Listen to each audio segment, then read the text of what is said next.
padà sí orí ètò wa ètò yín Miliki Express ètò tó ṣe kíni ètò tó Miliki ṣé mọ̀ pé mo ṣèlérí fún ẹ̀yin olólùfẹ́ wa wípé ètò tèmi yìí àrà ọ̀tọ̀ ni lọ́wọ́lọ́wọ́ báyìí abala movie thrillers movie release movie review àwọn sinimá kan díẹ̀ la lọ yàn bíi méjì mẹ́ta àwọn sinimá tó jáde tí a dẹ̀ mọ̀ pé ẹ máa rẹ́kọ̀ọ́ kan tàbí méjì ẹ máa dìímú níbẹ̀ kí tí ẹ ní àǹfààní abala yìí fún ìgbáládùn ẹ̀yin olólùfẹ́ wa náà níṣẹ́ mọ̀ pé ní orí ètò Miliki Express la wà ìdárayá yín òun ló jẹ mí lógún pàápàá jùlọ tí ẹ bá tiẹ̀ jáde ṣé mọ̀ pé ọdún bọ̀ tẹ́ bá sọ pé àti ẹ fẹ́ lọ shopping a fẹ́ lọ ra sinimá tàbí àti ẹ fẹ́ lọ sí sinimá ẹ fẹ́ lọ wo sinimá tó ṣẹ̀ṣẹ̀ jáde ẹ máa rí sí àwọn list sinimá ẹ máa sọ pé atọ́kùn olúwa Toyin òkè wọ́n máa tiẹ̀ ti mẹ́nu bà sinimá yìí o ẹ jẹ́ kí n bẹ̀rẹ̀ pẹ̀lú sinimá kan tí wọ́n ń pè ní Alagbawi ayé Alagbawi ayé Alagbawi ọ̀run lèmi mọ̀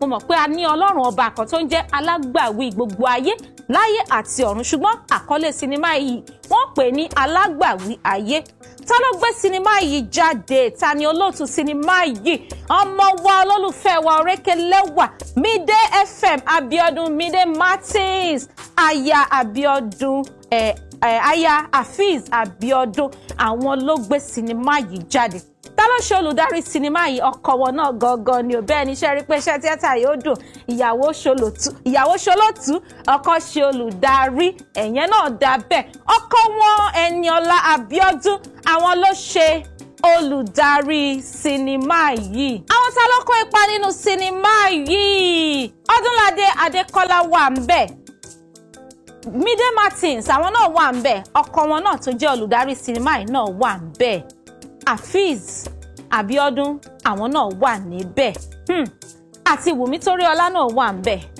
bàbá wa Àìná Gold àwọn náà wà ń bẹ̀ ẹni tó wá ṣe olóòtú àgbà àwọn ni Kazeem Adeoti tí gbogbo àwọn èèyàn ń pè ní Adekaz ẹ wo wọ́n ní ìròyìn kò tó àfojúbà ẹ jẹ́ ká lọ jẹ̀gbádùn díẹ̀ nínú sinimá Alagbawi ayé láti ọwọ́ Mide Martins Abiodun à ń bọ̀.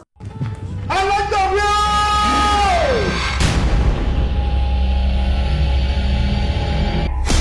Adémọ́lá Onítìrí ọmọ àti Táíwò. Wèrè tún lórúkọ màmí kí ló ṣẹlẹ̀? I am Alagbawi. Ṣé bí gbogbo yín ṣe máa wò mí ràn rí? Ọba Alagbawi ló rán mi sí ẹ kò dẹ̀ ní rán mi iṣẹ́ kí n má jẹ fún ẹ. Pásítọ̀ kan ni. Pásítọ̀ kan. Wà láì. Can you imagine? Báwo ló ṣe mọ orúkọ mi? Mo ti rántí ẹ. Ó ti rántí. Wo orúkọ ẹ̀ ò dá mọ́ lù o. Dápọ̀ Ọlásùnkànmí.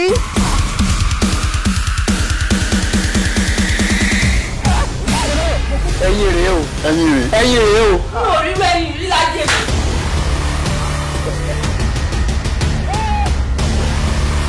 Ọlọ́run rán mi iṣẹ́ ń bì kan mo dẹ̀ bọ́dọ̀ tètè lọ jẹ kó tó di kójú bẹ̀rẹ̀.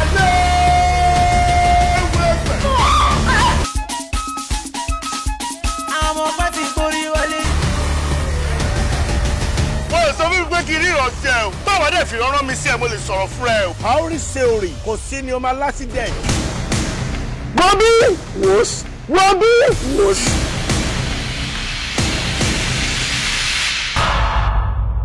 Sinimá kejì tí a fẹ́ ṣe àfihàn rẹ̀ lẹ́ni wọ́n pè ní Ayépégbà láti ọwọ́ olólùfẹ́ wa gbajúmọ̀ olóṣèré Aisha Lawal àwọn ló ṣe olóòtú sinimá yìí ẹni tó ṣe olùdarí sinimá yìí yẹn dàrẹ́kítọ̀ ni Adékọ́lá Tìjání olóòtú àgbà náà ni Adekaz àwọn olóṣèré gbajúmọ̀ olóṣèré àwọn ló yapa nínú sinimá yìí àwọn bíi Ọdúnládé Adékọ́lá Lateef Adédìméjì náà wà níbẹ̀ Adéníyì Johnson wà níbẹ̀ ẹ wo àwọn olóṣèré tó wà níbẹ̀ wọ́n pọ̀ mi ò lè kà wọ́n tán ẹ jẹ́ ká lọ wo díẹ̀ nínú sinimá Ayépégbà láti ọwọ́ Aisha Lawal àbọ̀. Ó 200 million naira wọnú àkáǹtì mi ẹ ló kúrò bẹ́ẹ̀ láàrin 5 minutes. Ta ló transfer? A gbọ́ pé wọ́n fún iléeṣẹ́ yín ní contract kan wọ́n dẹ̀ san 200 million sínú àkáǹtì yín. Wàhálà ti wà ó. Wàhálà yìí.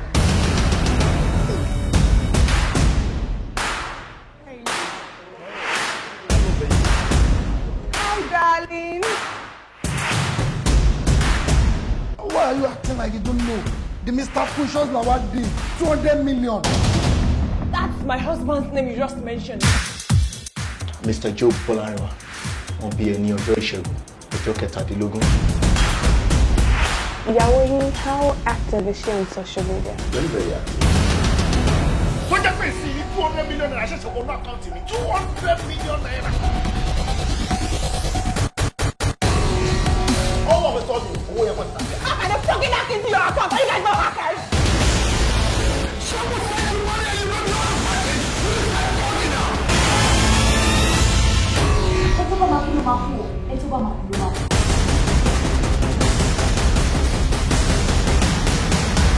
A sum of 50 million entered your account that has been dormant for the past 1 year. I told you the man in question is my husband.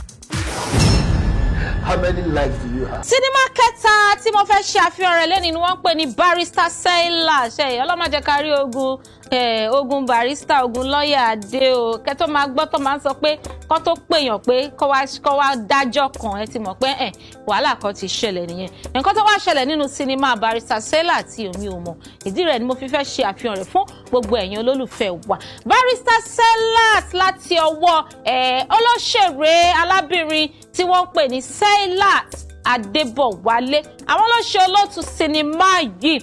Ta ni ó ṣe olùdarí sinimá yìí ìyẹn director Múyìwá Adémọ́lá ni. Bẹ́ẹ̀ ni o, ẹ wo àwọn olóṣèré jàǹkànjàǹkàn ló wà nínú sinimá Barrister Sailor bíi Bọ́láńlé Nínálowó.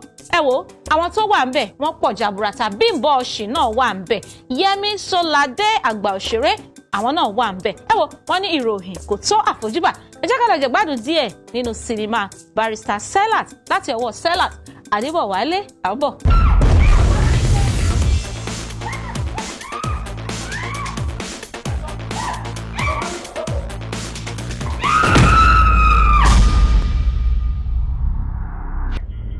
I am Barrister Sailor Odugbeso. Báwo ni ó ṣe ṣẹlẹ̀ gangan? Does she have any evidence? Well, if you ask me, I think she does. Tí n bá sòtítọ́, kóògùn ràn mí lọ́wọ́. Kóògùn ràn mí lọ́wọ́. Tí n bá parọ́. Tí n bá parọ́. Kóògùn ṣèdájọ́. Kóògùn ṣèdájọ́. Ó máa dùn. Yeah, débi tó máa fi pa ọkọ náà. Ṣẹ̀rí tẹ́bá délé ẹjọ́, ẹ máa sọ gbogbo ìtẹ̀sùn kẹ́yìn. Ọmọ mélòó ló bí fún wọn? Mi ò tí bímọ kankan. Bá pọkọ mi kí lèrè tí mo fẹ́ jẹ́ ń bẹ̀. Mi lè jogún ẹ̀nà torí mi ń bímọ fún un. Níbo gangan ló tọ́jú ọ̀bẹ yẹn sí? Objection, my lord. No, say that. No. Òkú tó ti kú ti kú jẹ́ kó lọ sí ilé láyé olùgbàlà. This is too much.